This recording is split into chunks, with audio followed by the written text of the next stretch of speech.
Bismillahirrahmanirrahim. Assalamualaikum warahmatullahi wabarakatuh. Saudaraku pemirsa MTA TV dimanapun Anda berada, alhamdulillah puji syukur senantiasa kita aturkan kepada Allah Subhanahu wa Ta'ala sehingga kita dapat bersua kembali dalam program prestasi pada sore hari ini.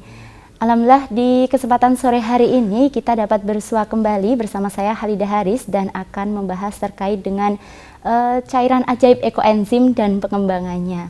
Sudah hadir bersama saya di studio MTA TV mahasiswa dari Universitas Veteran Sukoharjo yang sudah ada di sini. Langsung saja kita sapa teman-teman kita. Assalamualaikum warahmatullahi wabarakatuh.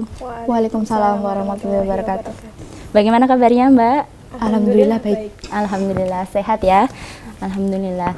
Baik, di sebelah kiri saya sudah ada Mbak Feti, betul ya? Dan di sebelah kirinya juga ada Mbak Umi Salamah. Nah, ini mahasiswa dari Universitas Veteran. Boleh tahu Mbak, ini dari jurusan apa? Dari Pendidikan Biologi angkatan 2019, Mbak. Pendidikan Biologi angkatan 2019. Kalau Mbak Umi? Dari Pendidikan Biologi angkatan 2019, sekarang semester 6. Alhamdulillah semester 6. Satu tahun lagi ya? Iya. Harusnya.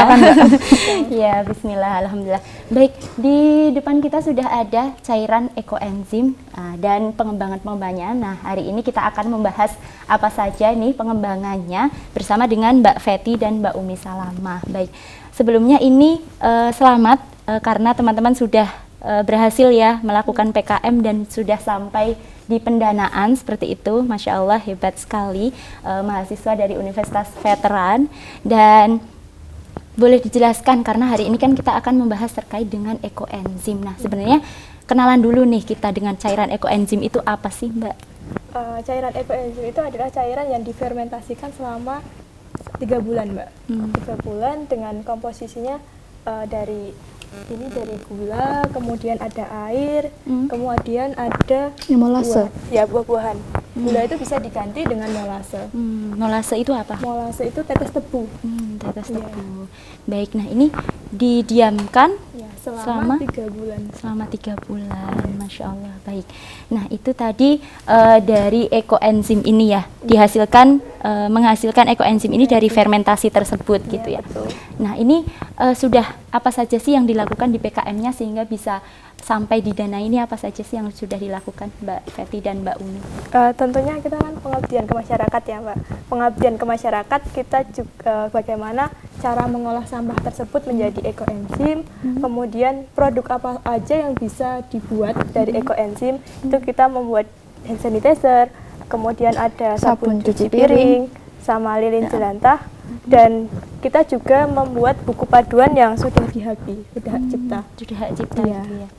Baik, Masya Allah. Nah, ini mahasiswa berprestasi gitu ya. Masya Allah sudah bisa menghasilkan olahan-olahan dari ekoenzim menjadi beberapa produk. Nah, bisa kita ulas Mbak satu persatu dari yang pertama hand sanitizer dulu nih. Nah, ini ada apa aja hand sanitizernya? Ada yang alkohol dan non alkohol ya.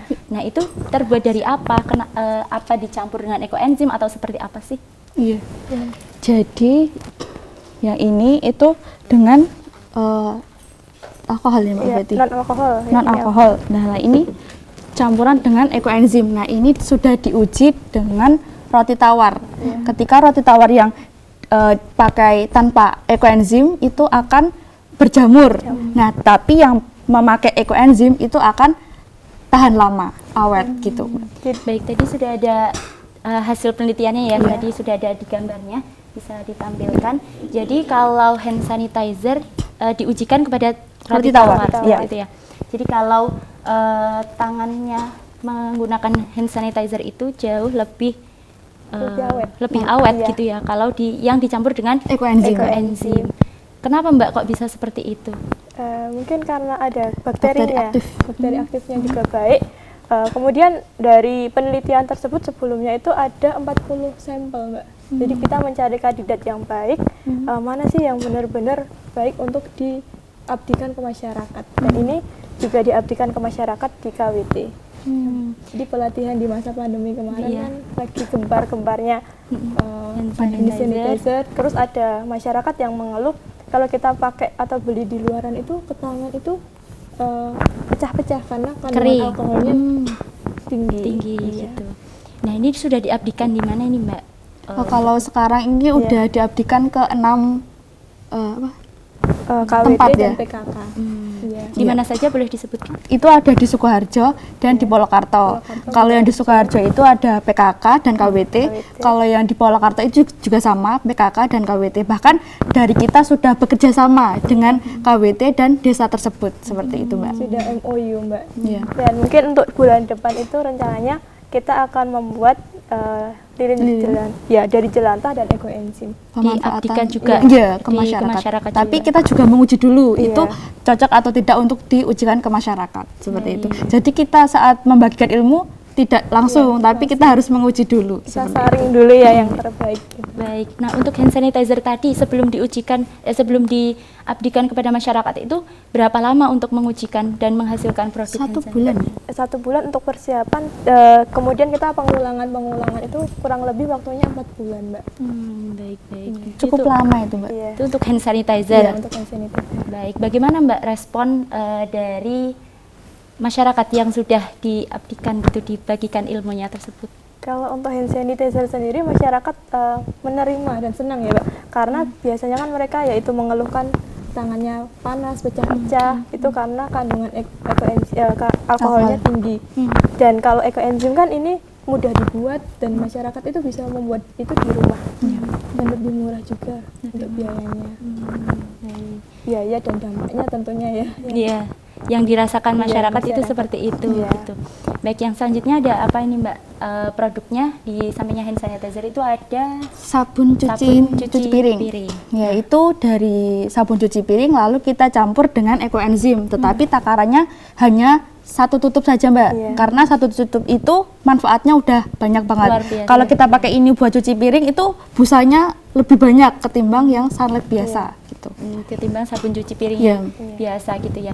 Nah, untuk takarannya 1 tutup botol dengan berapa liter sabun cuci piring yang biasa itu? 1 liter. 1 liter. 1 liter juga. Satu Oh, 1 liter untuk 1 Iya. tutup ekoenzim gitu ya. Oh, baik. Perbedaannya apa lagi selain busa yang banyak? Itu apa yang dihasilkan dari perbedaan sabun cuci piring biasa? Lebih bersih sih, Mbak, kalau menurut saya. Lebih karena ya Kinclong. ada kandungannya itu, Mbak. Lebih bersih Iya. gitu ya yang dirasakan. Ini juga sudah diabdikan juga ke masyarakat? Sudah. Sudah. Di tempat yang sama juga? Kalau ini iya kan kemarin cuma disinggung gitu, Mbak. Kita belum pure untuk sabun cuci piringnya belum pure pengajian untuk itu. Karena ini produknya baru di bulan Maret Kemarin? baru kita buat ya. Gitu. Bulan Maret. Baik. Mbak Fety dan Mbak Umi Salamah ini bagaimana sih untuk mendapatkan ide pengembangan dari ekoenzim ini? Mungkin karena Mbak Fety dan Mbak Umi Salamah sebelumnya kenal ekoenzim ini sejak kapan dan bagaimana ceritanya kok bisa kenal dengan cairan ajaib ini? Kalau dari saya itu kenalnya di 2020 itu sering ikut seminar. Nah, seminar nasional itu yang membahas tentang kesehatan kemudian limbah-limbah gitulah. Terus ada info pembuatan ekoenzim. Nah, di situ saya tertarik. Awalnya saya membuat PKM itu judulnya pupuk organik cair dari enceng gondok. Nah, terus saya rubah karena melihat kondisi di masyarakat itu banyak sampah, terutama sampah organik. Saya rubah PKM saya menjadi ekoenzim. Nah, di awal mulanya dari situ, Mbak. Terus dikembangkan sama Mbak Umi di kampus. Ya, di kampus kan. Kita juga mengembangkan Iya, di KWT, kelompok wanita tani. Di situ itu isinya para anggotanya itu ibu-ibu tani, ibu-ibu rumah tangga. Tentunya ada sampah dapur. Nah, saya sama Mbak Fety dan teman-teman mensosialisasikan ke masyarakat bagaimana cara membuat ekoenzim. Dan di situ kita juga didampingi sama dari bidang pertanian, Mbak. Seperti itu. Dinas Pertanian. Baik, terus tahu bahwa ekoenzim ini ajaib ini seperti apa sih dan untuk kegunaannya banyak sekali ini dari seminar itu apa dari perkuliahan juga dapat apa dari mana? Waktu itu? Kalau perkuliahannya juga dapat di mata kuliah manajemen kewirausahaan, membahaskan untuk pembuatan produk-produk apa saja. Kemudian di bioteknologi juga ada, Mbak. Bioteknologi pembuatan proses ekoenzim. Kalau Mbak Umi juga sama? Iya, sama. Baik. Terus kok bisa? Tapi sebelumnya apakah sudah ada yang menciptakan, membuat campuran dari produk-produk ekoenzim ini? Kalau itu belum, Mbak. Mungkin kalau hand sanitizer itu belum. Kalau apalagi lilin aromaterapi ini mungkin baru dari kita yang buat. Ya, Campuran Iya, campuran. Baik. Tapi memang ekoenzim ini bisa digunakan untuk apa saja sih secara umum? Bisa untuk mengepel juga bisa, untuk cuci muka bisa Mbak sebenarnya, tapi kan harus ada takarannya. Iya. Ada kulit juga yang sensitif kan, juga harus berhati-hati untuk mencuci pakaian, cuci tangan, kemudian mengepel. Pupuk, Ya, pupuk juga bisa, pupuk untuk tanaman. Kalau pupuk kan biasanya banyak yang pakai pupuk kimia. Nah, ini pakai pupuk organik dengan campuran 1 tutup untuk 1 liter air. Nah, itu kita juga sudah membuktikan di kampus, kan kita ada juga materi hortikultur tentang menanam. Nah, itu kita semprotkan dengan ekoenzim ini. Nah, itu tingginya bisa sampai tinggi banget ya, Mbak Feti. Iya. Bahkan buahnya itu sampai besar-besar, Mbak. Kalau cabai sama tomat. Iya. Jadi tidak hanya tinggi tapi juga Buahnya menghasilkan buahnya lebat juga. Apakah pupuk itu juga sudah dipraktekkan secara langsung di masyarakat gitu? Sudah. Kita kan juga dari KWT tadi, itu kan kelompok wanita tani, kita juga mengajarkan cara membuat ekoenzim. Nah, dari situ ibu-ibu memakai pupuk itu untuk bertani di tempatnya. Baik. Nah, jadi teman-teman ini setiap hari berkutat dengan ekoenzim ini ya, teman-teman ya. Ini bagaimana sih kok bisa ada rasa untuk aku harus nih membuat ini karena manfaatnya banyak, kena ada rasa apa sih yang dirasakan waktu itu? Awalnya ya Mbak, itu kan kita sering main ke kampus, kita kan di lab. Nah, Gabut labnya ya? kita itu nanam buah-buahan. Nah, saat itu tuh ada buah apa Mbak Feti? Buah Jambu, belimbing. itu dipotong Mbak pohonnya, Iya, terus terus banyak kayak yang buahnya limbahnya, bukan limbah ya? Nggak dimanfaatkan ya iya, buahnya, kayak lebih tepatnya gitu. berserakan di bawah gitu loh Mbak. Nah, kita berinisiatif berdua, itu motong-motong, ditaruh di galon karena kita punya galon bekas ya anak kos. Itu mencoba Mbak, cuma ya dijajal dulu aja ya Fat ya gimana. 2 galon ya? 2 galon dan alhamdulillah itu bisa sampai kemana-mana Mbak, bisa sampai buat expo, Expo ke buat Semarang juga ya? buat adik-adik juga. Kan ada apa ya? Promosi Univet, promosi Expo, biologi. Nah, kita memberi cedera mata kepada adik-adik tentang ekoenzim gitu. Dan ini juga sudah diperjualbelikan Mbak, sebagai salah satu produk andalan ya, bisa dikatakan produk andalan program studi pendidikan biologi. Ekoenzim. Ekoenzim. Baik, jadi berawal dari keresahan bisa sampai berprestasi seperti itu ya, sampai PKM, pendanaan, dan bisa sampai memperjualbelikan berbagai produk-produk yang bisa dihasilkan dari cairan ajaib ini gitu ya. Baik, kita akan lanjutkan pembahasan kita, namun kita harus jeda terlebih dahulu ya. Baik, pemirsa, kita akan kembali setelah jeda pariwara berikut ini. Jangan kemana-mana, tetap di Prestasi.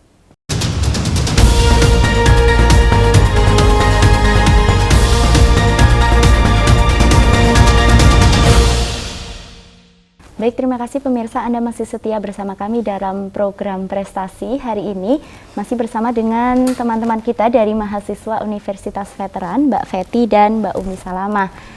Masih membahas juga terkait dengan cairan ajaib ekoenzim dan pengembangannya. Kita lanjutkan ya Mbak ya.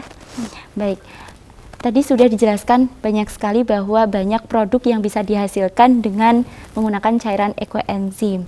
Nah, sekarang nih biar masyarakat juga tahu ya, bagaimana sih cara membuat cairan ajaib ini, seperti apa sih cara membuatnya Mbak Umi? Ya. Untuk bahannya itu ada tentunya sampah dapur, atau kulit buah-buahan Mbak. Kan itu susah ya dimanfaatinya. Lalu ada gula merah, kalau tidak ada gula merah kita bisa menggunakan molase atau tetes tebu tapi yang udah kualitas rendah sama air. Nah, untuk perbandingannya ini ada satu bagian 3 sama 10. Satu itu untuk Satu bagian itu untuk gulanya, 3 itu untuk sayuran atau kulit buahnya. Untuk 10-nya ini adalah air. Alat yang dibutuhkan itu ember. Itu. Untuk cara pembuatannya, untuk cara pembuatannya sama seperti pembuatan pupuk organik biasa, itu dicampur aja Mbak. dicampur jadi jadi satu. satu, diaduk dengan rata, kemudian ditutup atau ditempatkan di wadah rapat atau botol, ditaruh botol. Jadi kalau kita buat skala botol, kita jangan penuh-penuh, mungkin segini. Nah, 1 minggu pertama itu kita buka botolnya, karena di sini kan ada fermentasi, jadi mengeluarkan uap 1 minggu pertama sampai 3 bulan. Itu dibuka tutupnya setiap hari atau Itu dibuka selama 1 bulan atau 2 minggu aja udah cukup. Nah, tapi kita juga bikin terobosan, Mbak. Kan Iya. kalau buka-buka, maksudnya buka tutup kan Iya. juga gimana gitu ya. Nah, kadang kan kita- nggak telaten Iya. juga. Iya. Nah, kita bikin dream jar, itu kita lubangin, kita kasih selang. Lalu ada botol, Iya, botol air. Jadi udaranya itu nanti masuknya ke air. Itu Jadi tidak perlu untuk iya, tidak perlu buka tutup, tinggal ya itu tadi selangnya kan ada udaranya, jadi tidak jedot ke atas. Nah, udaranya itu masuk ke air. Gitu. Itu nanti bisa aman. Baik. Yang penting penutupannya rapat. Kalau nggak rapat biasanya nanti ada bakterinya, Mbak, yang terkontaminasi. Jadi ada kayak belatung itu. Jadi nanti pengalihannya bukan ke ekoenzim, tapi lebih ke pupuk organik cair. Gitu.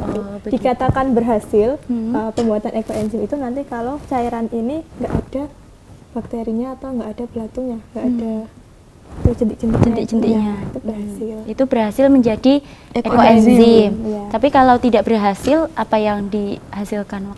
Pupuk organik cair itu masih bisa digunakan untuk tanaman atau sayur buat pupuk. Baik. Jadi kalau sudah ada belatung, sudah ada cacing, itu sebaiknya digunakan untuk pupuk. Jadi misalnya tidak berhasil pun masih bisa digunakan gitu ya. Pupuk tanaman. Jadi tetap bermanfaat juga gitu ya. Baik pemirsa, bagi Anda yang ingin bergabung bersama kami dapat melalui line telepon di 0271 679 3000 atau melalui pesan WhatsApp di 0811 255 3000. Nah, ini teman-teman sudah ada pertanyaan dari teman kita, Mbak Farah dari Solo. Ini ingin bertanya, di balik manfaat ekoenzim, kekurangan apa yang menjadi kendala teman-teman dalam mengolah ekoenzim dengan berbagai varian produk? Mungkin kendalanya, kalau kendalanya dalam pembuatannya ya Mbak, kadang kan kita nggak bisa mengetahui kandungan dari bahan yang kita buat. Contohnya saja biasanya nanas itu kandungan gasnya banyak. Jadi 3 hari awal pembuatan saja itu sudah banyak mengeluarkan uap. Kalau nggak dikeluarkan itu biasanya akan meledak atau meletus botolnya. Nah itu kendalanya. Jadi untuk ibu-ibu kan kadang kayak gitu nggak diperhatikan belum diperhatikan, maka terobosannya kita menggunakan ini dilubangi botolnya, diberi selang, kemudian ada botol satu lagi diisi dengan air. Tuh. Kemudian kendalanya jika menutup botolnya tidak rapat, itu tadi akan terkontaminasi. Kemudian untuk pembuatan produk kendalanya mungkin kita juga harus mencari kandidat terbaik, Mbak. Kita teliti terlebih dahulu. Kandidat dari apa, Mbak? Dari ekoenzimnya. Jadi kayak pembuatan hand sanitizer kita butuh berapa tetes atau berapa mili untuk hand sanitizer yang terbaik. Karena tidak Nggak sembarang ya. Iya, jadi kalau mau buat hand sanitizer atau lilin aromaterapi harus ada takarannya. Kalau kebanyakan pun dari lilinnya akan meletus-meletus gitu. Ya, karena ada airnya tadi. Takarannya berapa gitu. Nah, itu mendapatkan yang terbaik itu berdasarkan apa? Berdasarkan riset artikel, kemudian kita juga ada dosen, ikut penelitian dosen, kita mencari, kita mengkaji berapa kandungan atau berapa persen jika kita membuat produk ini yang kita butuhkan ekoenzimnya berapa. Gitu. Baik, jadi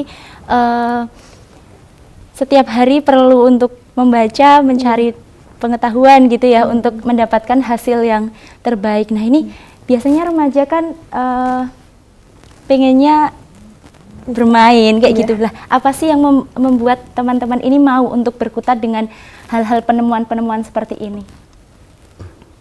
Kalau dari Mbak Fety dulu nih. Kalau dari saya lebih ingin memajukan Go Green ya. Go Green kita mulai dari yang organik terlebih dahulu. Karena kalau kita membuat organik, apalagi untuk dimakan, kayak sayuran kita buat dengan pupuk organik sendiri kan lebih aman, Mbak, untuk kesehatan kita. Kemudian juga ramah lingkungan. Kemudian sebenarnya lebih hemat karena dalam pembuatan ekoenzim kan kita nggak perlu bahan yang mahal. Kita hanya membeli untuk gulanya, untuk sampahnya kita bisa dapatkan setiap hari. Limbah dapur juga bisa. Kalau dari Mbak Umi Salamah nih, apa sih yang membuat mau berkutat untuk mempelajari, belajar? Karena ini kan harus konsisten ya, memerlukan keistiqomahan gitu ya untuk menemukan produk kenapa ini. saya bisa ikut kayak gini itu karena di rumah kan juga ada sampah dapur, Mbak. Saya juga bingung ini buat apa, kalau saya buang kan juga mubazir. Nah itu saya berteman sama Mbak Feti mencoba-coba untuk membuat ekoenzim. Nah kan di rumah juga ada tanaman, kalau pakai pupuk yang kimia kan juga beli. Nah ternyata dari pupuk organik ini ternyata bisa, yaitu saya manfaatkan untuk memupuk tanaman di rumah gitu, Mbak. Jadi juga berawal dari keresahan juga ya. Tapi untuk berkelanjutan ini loh yang bisa menjadi contoh untuk kita semua, berawal dari kekonsistenan sehingga bisa membuat banyak produk-produk yang tentunya bermanfaat juga ya, bukan bermanfaat untuk diri sendiri tapi juga untuk lingkungan juga gitu ya. Kita juga bisa berkontribusi untuk go green tadi itu ya, karena kan sekarang juga limbah-limbah banyak tidak termanfaatkan dan ini bisa menjadi terobosan terbaru. Ini juga ada pertanyaan lagi. Pertanyaan adalah setelah lulus kuliah harapan teman-teman ini untuk dengan pengembangan ekoenzim ini seperti apa sih? Ini dari saya. Iya boleh. Kalau dari saya harapannya pengen lebih banyak lagi mengembangkan atau mengabdikan ke masyarakat biar ilmu ekoenzim ini terus berkembang. Jadi dari masyarakat bisa memanfaatkan untuk sendiri, kemudian bisa mengurangi sampah organik juga. Kemudian saya ingin mencoba di budidaya tanaman dengan memanfaatkan ekoenzim, Mbak. Kemarin juga sudah sempat mencoba untuk hidroponik dengan ekoenzim. Baik, hidroponik menggunakan ekoenzim. Dan ini hasilnya seperti apa setelah dicoba dengan Mbak Feti? Kalau hasilnya sama ya, Mbak. Mungkin kalau organik untuk perkembangannya memang lebih cepat dengan menggunakan kimia. Tapi hasil yang terbaik pastinya tanaman organik itu lebih mahal dan lebih sehat untuk kita. Jangka panjang ya jangka jadinya. Panjangnya. Biar bumi ini juga sehat gitu ya. Baik, kalau dari Mbak Umi nih tadi seperti apa? Ya harapannya setelah ini kita mensosialisasikan ke masyarakat agar masyarakat juga tahu ternyata dari sampah dapur itu bisa menjadi produk yang ajaib, ya untuk tanaman, untuk kebutuhan sehari-hari, bahkan untuk aromaterapi juga bisa, untuk hand sanitizer juga bisa, seperti itu. Jadi harapannya agar semua orang itu tahu gitu Mbak, kalau ekoenzim itu manfaatnya banyak dari sampah dapur bisa menjadi seperti ini gitu. Baik untuk seluruh penggunaan kegunaan produk rumah tangga ini juga bisa dimanfaatkan gitu ya, untuk tadi bisa disebutkan untuk cuci piring, cuci baju untuk mengepel juga. Baik. Nah, ini kita bisa saksikan bersama, ini kan ada 3 ekoenzim ya. Dan berbeda juga penampilannya. Ini boleh dijelaskan Mbak bedanya apa? Kenapa kok bisa menghasilkan produk yang berbeda ini? Apa saja sih dari yang sini dulu bisa dijelaskan? Kalau yang ini itu campuran dari jeruk lemon. Jadi jeruk ini dengan jeruk lemon saja sama emolase sama air. Tidak ada campuran sayur atau buah-buah lainnya. Jadi baunya agak harum, Mbak. Gitu. Harum. Boleh dicoba. Kalau menurut saya sih harum ya, Mbak ya. Iya. Karena sudah biasa mungkin ya. Karena sehari-harinya juga. Jadi setiap bahan yang kita gunakan itu baunya, kemudian warna cairannya itu beda-beda, Mbak.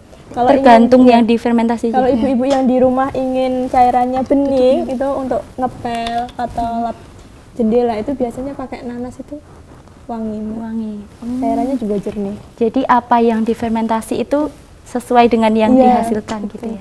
Nah, kalau yang ini itu campurannya banyak. Ini ada belimbing, jambu, dan dedaunan. Nah, warnanya beda sama yang lemon. Kalau yang lemon kan bening. Nah, kalau yang ini agak keruh. Karena tadi ya campuran sayur, buah-buahan. Cocoknya juga enak. Pupuk organik, cairan untuk memupuk. Kalau ini dibuat pel kurang cocok karena baunya juga berbeda sama yang lemon. Oh iya, berbeda. Lebih pekat. Ini cocoknya untuk tanaman. Pupuk tanaman, Penggunaannya juga sama, tinggal di satu tutup itu atau 1 sendok untuk 1 liter. Oh, 1 liter air. Nah, ini bisa digunakan. Kalau yang tadi ini untuk kegunaannya untuk pel, cuci piring, hand sanitizer jendela. juga bisa, jendela. Gitu ya, karena ini tadi lebih wangi gitu ya, Iya. lebih aromanya lebih sedap gitu untuk digunakan mencuci. Kalau yang ini yang kecil, Ini sama, ini dari jeruk biasa ya Mbak. Biasanya kan di dekat rumah kan biasanya ada toko buah. Toko Iya. buah itu kan banyak yang busuk atau udah sedikit nggak dipakai Tidak itu dipakai. kita minta limbahnya. Oh. Kemudian kita fermentasikan di rumah. Mm-mm. Ini jadi seperti Jadi ini. ini penggunaannya juga Sama. Sama. baik. Kalau untuk buah-buahan lebih ke untuk hand sanitizer dan lain-lain. Yang aromanya lebih Iya, lebih wangi, wangi. kemudian jernih juga warnanya. warnanya juga lebih jernih dan ini penggunaannya hanya sedikit ya. Iya. Jadi segini tahan lama ya. Lama, semakin lama semakin Bagus. Bagus. Mbak. Tapi jangkanya tadi didiamkan selama fermentasi 3 3 bulan. bulan. Itu minimal gitu Iya. ya. Gitu. Jadi penggunaannya jadi kalau kita ingin memfermentasi juga ini kegunaannya untuk apa biar cocok gitu ya, biar sesuai. Sebenarnya juga bisa ya digunakan, cuman untuk aromanya tadi ya Iya, yang aromanya. membedakan. Kurang sedap. Kurang sedap. Kalau untuk ditambahi aroma itu apakah bisa juga, Mbak? Bisa. Ini di essence untuk aromaterapi kan kita juga menambahkan essence Mbak. Pewangi Iya, gitu ya. pewangi. Bibit pewangi juga biar wanginya harum. Baik. Dan ini tentu juga go green juga ya. Good green ya. Eco. Ini juga bisa dimanfaatkan kalau di rumah kan got itu kan bau ya Mbak. Itu disiram aja pakai larutan eco enzim nanti juga baunya berkurang. Baunya berkurang. Iya. Oh, Masya Kalau Allah. di negara luar itu memanfaatkan beberapa liter itu untuk sungai-sungai agar tidak tercemar. Mbak. Baik. Nah, ini Masya Allah sekali ya.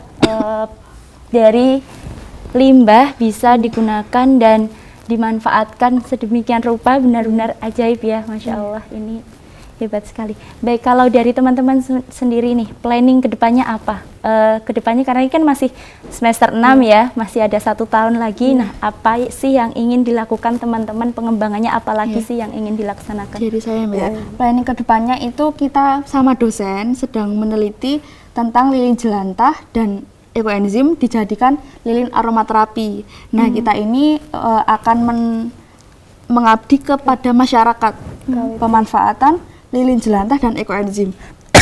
Seperti itu. Itu untuk bulan depan, Mbak. Iya. Jadi sudah ada planningnya ya iya. ke depan. Tadi apa, minyak jelantah Minyak dengan jelantah. Ekoenzim. ekoenzim bisa dihasilkan lilin Lilin aromaterapi. Kalau Mbak Feti sendiri planningnya Kalau apa nih? planningnya ke depannya tentunya lebih banyak tadi pengabdiannya, kemudian kalau bisa tambah produknya dari ekoenzim itu. Mbak terus belajar. Terus belajar gitu Iya. ya untuk bisa mengembangkan apa lagi nih yang bisa dihasilkan dari cairan ini gitu ya, Masya Allah. Karena kan masih muda juga, masih bisa berkarya sedemikian rupa. Nah ini Masya Allah ya. Kalau yang di ini lilin aromaterapinya, apakah pernah dicoba? Pernah Ini hasilnya seperti apa? Langsung beraroma? gitu? ada aromanya Mbak, jadi wangi. Jadi untuk kesehatan juga bagus. Kemarin juga kita ikutkan expo di IKHIMBI, Ikatan Mahasiswa Indonesia di Semarang, dan itu menuai banyak applause gitu. Karena juga memanfaatkan limbah juga ada jelantahnya juga yang kemarin kan limbah jelantah kan juga banyak Mbak. Kemudian limbah sampah kita padukan menjadi suatu produk yang itu bisa untuk tenang kalau dinyalakan kan lilin aromaterapi. Betul. Karena kan bingung juga kadang kan rumah tangga karena sudah ini mau dibuang kemana gitu, ternyata bisa dialihkan untuk. Nah ini berarti planning kedepannya juga untuk mengabdikan masyarakat untuk mengolah limbah tadi ya. Baik. Nah ini ada rencana lagi untuk pengabdian kemana gitu? Kemana lagi? Pengennya di luar Sukoharjo sih Mbak, pengennya itu. Kita kan ini beberapa Sukoharjo sama Polokarto, Mbak. Polokarto aja, Sukoharjo, Polokarto. Kalau bisa kita keluar di lingkup Wonogiri dan Wonogiri. sebagainya gitu. Tapi di luar ini pernah mensosialisasikan ini nggak di luar kampus, di luar pengabdian? Pernah itu ya kayak di KKN itu sempat dimintai untuk jadi pemateri pembuatan ekoenzim juga Mbak. Baik, jadi sudah mulai mengenalkan Iya. gitu ya. Kalau di masyarakat kita apakah penggunaan ekoenzim seperti apa sih? Apakah kebanyakan sudah mengerti atau seperti apa sekarang kondisinya? Kalau untuk mengertinya mungkin belum, sebagian besar belum ya Mbak. Tapi mereka pahamnya hanya lingkup untuk pupuk organik cair. Tuh. Tapi untuk pengembangan Pengembangannya produknya belum, iya. belum. Nah, ini tugas teman-teman ya untuk bisa mengembangkan produk-produk ini biar bisa dikenal oleh masyarakat gitu. Nah, ini masyarakat yang di rumah atau di mana saja nih kalau ingin memanfaatkan produk ini, apakah ini sudah diperjualbelikan atau seperti apa saat ini? Ini sudah diperjualbelikan dari ekoenzim, kemudian dari aromaterapi, cuci piring dan hand sanitizer itu di KWU, Kewirausahaan Pendidikan Biologi, Mbak. Bisa di Instagram Himabio, itu Instagram Himpunan Mahasiswa Pendidikan Biologi, itu sudah dijual. Sudah Bisa dijual. lewat online, COD juga bisa. Oh, gitu. Jadi bisa didapatkan melalui tadi ya, Instagramnya tadi apa? Bisa Himabio Univet. Himabio Univet gitu. Selain itu mungkin misalnya ada yang nggak punya Instagram nih bisa mendapatkan manfaat dari produk-produk ini, gimana caranya? Ada yang Kita bisa? juga share di WA, di Facebook juga. Itu kita kalau untuk lingkup Sukoharjo kita bisa melayani COD, Mbak. Baik-baik. Boleh disebutkan untuk nomor teleponnya untuk bisa mendapatkan layanan nih, untuk bisa mendapatkan produk ini. Nanti bisa menghubungi di nomor 085 747 352 304. Boleh diulangi satu kali lagi? 085 747 352 304. 304. Nah, ini juga bisa kalau masyarakat yang di rumah ingin menggunakan ini gitu ya, menggunakan ekoenzim, memanfaatkan, membuktikan juga, misalnya ingin membuktikan apa iya sih cairan seperti ini, seajaib apa sih gitu ya. Nah, ini teman-teman kan belajar di Universitas Veteran gitu ya, di pendidikan biologi. Nah, ini seperti apa sih, boleh sekarang kan sudah mulai penerimaan ya. Nah, ini bisa disampaikan untuk penerimaannya seperti apa sih jika ingin mendaftar di pendidikan biologi Univet nih, biar bisa juga mungkin ada rasa untuk aku kok pengen juga ya bisa mengembangkan gitu, ingin bergabung juga di Universitas Veteran di pendidikan biologi ini, seperti apa sih, bisa disampaikan? Oke. Mungkin jika ingin belajar lebih dalam lagi terkait ekoenzim dan pengabdian masyarakat, kita untuk kawan-kawan atau mahasiswa SMA yang baru lulus bisa bergabung di pendidikan biologi Univet Bantara Sukoharjo dengan mengunjungi kantor PMB di Univet. Juga bisa pendaftaran online di web PMB Univet Bantara ACID. Kemudian bisa juga lewat Instagram Pendidikan Biologi Univet. Nanti bisa di situ kita belajar tentang keguruan, kemudian kewirausahaan juga. Nah, untuk waktu pendaftarannya itu gelombang 1 itu dibuka dari Maret sampai sampai 30 Juni. Nah, kalau gelombang 1 ini bebas DPI, Mbak. Nanti kalau gelombang 2 itu dibuka dari 1 Juli sampai Agustus 2022. Itu bebas DPI itu bebas uang gedung 25%. Seperti itu. Bisa dimanfaatkan. Bisa dimanfaatkan ya, diskonnya gitu ya. Baik, nah ini tentunya ingin belajar juga ya ke pendidikan biologi ini biar bisa mendapatkan manfaatnya juga, belajar mengenal banyak manfaat dari cairan ekoenzim ini, karena benar-benar ternyata Masya Allah benar-benar ajaib ya. Baik, Masya Allah. Terima kasih Mbak Fety, Mbak Umi Salamah sudah mau berbagi sharing terkait dengan hasil penemuannya ya selama beberapa bulan kemarin, apa bertahun-tahun? Dari 2021 kita mulai. Berarti sudah 1 tahun lamanya berkutat untuk menemukan mengaplikasikan penggunaan cairan ekoenzim ini ke berbagai produk yang Masya Allah ternyata bisa dimanfaatkan gitu ya di berbagai produk rumah tangga seperti itu. Terima kasih, selamat melanjutkan aktivitas selanjutnya. Assalamualaikum warahmatullahi wabarakatuh. Waalaikumsalam warahmatullahi wabarakatuh. Baik, demikian tadi pemirsa program prestasi bersama dengan Mbak Fety dan Mbak Umi Salamah yang membahas terkait cairan ajaib ekoenzim dan berbagai produk pengembangannya. Insya Allah kita bertemu kembali di episode minggu depan. Saya Halidah Haris undur diri. Assalamualaikum warahmatullahi wabarakatuh.